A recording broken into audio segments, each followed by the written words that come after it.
bakla!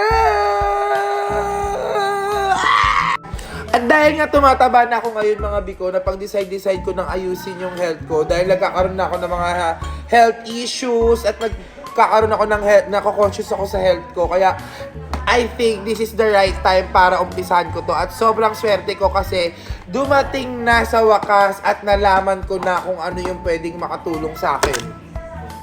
Introducing Glutaslim 2.0. At alam nyo ba na may dalawa tong variant, yung classic nila at saka tong white choco mocha, na grabe, ang sarap, lasang luxurious, pang mayaman yung lasa, parang hindi basta-basta kape lang.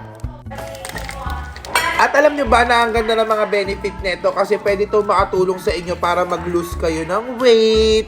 Kasi nga meron tong appetite suppressant at hindi ka talaga gaganahan masyado kumain. At ang pinakagusto ko dito mga biko, bukod sa